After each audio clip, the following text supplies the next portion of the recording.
भगवान शंकर के आवरण को लेकर के आप लोगों के मन में बहुत ज़्यादा शंकाएं हैं और बहुत ज़्यादा आप लोगों के मन में जिज्ञासाएं हैं, प्रश्न हैं।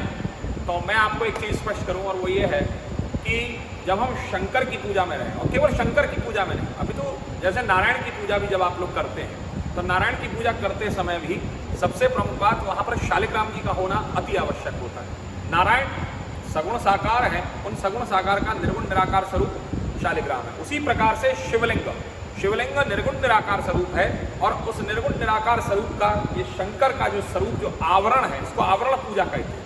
तो आवरण पूजा में भगवान शंकर का ये पूरा मुखारविंद इत्यादि की संरचना, सारी व्यवस्थाएं रहती हैं और उसमें भगवान शंकर का जहाँ जहाँ पर ये आवरण पूजा हमारे ज्योतिर्लिंगों पर सब जगह पर होती हैं। सुबह प्रातःकालीन मेला में आपको जो है रुद्राभिषेक इत्यादि जो है भगवान शिव के शिवलिंग पर दर्शन होंगे और बाद में उनके बाद में पूजा के तत्पश्चात आवरण धारण कराया जाता है, भगवान शंकर का स्वरूप धारण कराया जाता है। तो अक्सर करके अभी प्रश्न कई सारे आए और लोगों ने एक ही बात पूछी कि महाराज जी चांदी का ही क्यों होता है। तो चांदी का इसलिए कहा गया है हमारे यहाँ पर कि चांदी हमारे यहाँ सबसे पहली चीज़ है, शुद्ध मानी गई, पवित्र मानी गई।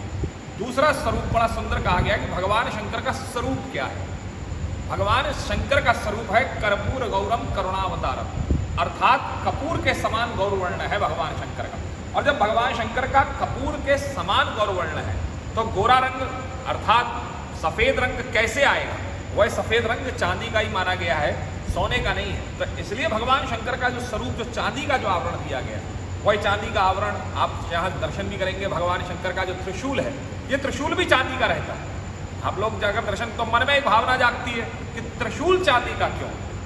भाई भगवान शंकर का त्रिशूल तो किस नहीं, सबसे प्रमुख त्रिशूल किसमें है, भगवान शंकर के हाथ में है। तो अगर हाथ में है तो वह भी चांदी का ही होना चाहिए। तो ये बड़ा सुंदर स्वरूप है बाबा के दरबार का कि हमारे यहाँ पर ये हमें सौभाग्य है कि बाबा की कृपा से यहाँ पर हमें बाबा की सेवा, आवरण सेवा लिंग स्वरूप के साथ में हम लोग प्राप्त है। बाबा मन का विश्वनाथ जी की कृपा मान्य है महाराज जी शास्त्र, बिल्कुल शास्त्रोक्त बात कर रहा हूँ। शिव महापुराण के अंतर्गत में मैं मान्यता प्राप्ति की बात कर रहा हूँ। शिव महापुराण में आवरण पूजा केवल हमारे यहाँ नहीं, अगर आप लोग एक और चीज में आपको दर्शन बताऊं, ये भगवान शंकर का पूछो वाला स्वरूप, ये पूछो वाला स्वरूप भगवान शंकर का हमारे यहाँ जब आप जाएंगे तो संन्यस्त परंपरा के अंतर्गत में, दशनामी परंपरा अखाड़ा परिषद के अंतर्गत में हमारे यहाँ पर जितने भी खासतौर पर महाशिव पंचायती अखाड़ा महानिर्वाणी से हम लोग हैं, गोस्वामी समाज से, तो सबसे प्रमुख बात है कि वहाँ पर भी यहाँ जो स्वरूप यहाँ विद्यमान और विराजमान है, वही स्वरूप की पूजा वहाँ पर भी होती है। तो शंकर का ये जो मूछों वाला, अच्छा लोग ये भी शंका करते हैं कि मूछों वाला ये मूछों वाला स्वरूप भगवान शंकर का कैसे। तो मूछों वाला ये जो स्वरूप है भगवान शंकर का, ये मूछों वाला सिर्फ इसलिए है कि भगवान शंकर हमारे युवा शक्ति का द्योतक है।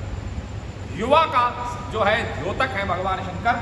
भगवान शंकर युवा का प्रतिनिधित्व करते हैं। तो अर्थात भगवान शंकर का जब आप लोग दर्शन करें तो आपके मन में जैसे हमारे बाबा युवा रहते हैं सदैव, चित्त से, विचार से। एक बड़ी सुंदर सी बात अंग्रेजी में कही जाती है, old age is not the age of name of age but a old mind.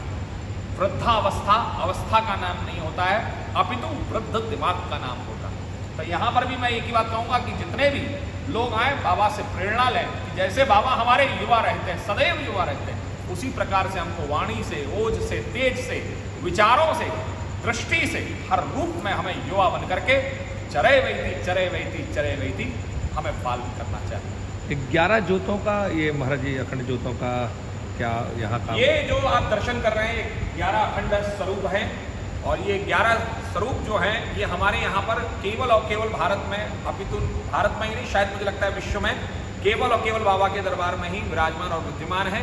ये 11 अखंड जो स्वरूप हैं, ये आप नाम यहाँ पढ़ रहे हैं, कपाली, पिंगलो, भीमो, विरूपाक्ष, विलोहिता, शास्ता, अजवाद, अहिर्वन्य, शंभो, चंडो, भवसदा।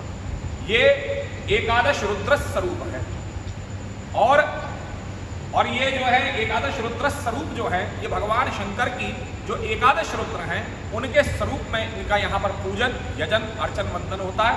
साथ में ये भी बाबा का आशीर्वाद है कि बाबा के दरबार में ये भी जो 11 खंड जो होते हैं, ये भी चांदी के खंड जो होते हैं। और पिछले करीब 65 वर्षों से, बल्कि सबसे प्रमुख बात है आज से 550 वर्ष पूर्व एक दीपक जला करता था बाबा के दरबार में अखंड, लेकिन धीरे धीरे हमारे पिताजी महाराज के कार्यकाल में वह उन्होंने 10 और उसमें जोड़े, तो एकादश रुद्र स्वरूप का यहाँ पर भगवान शंकर के रुद्रों का भी यजन अर्चन और वंदन होता है। धन्यवाद बहन जी।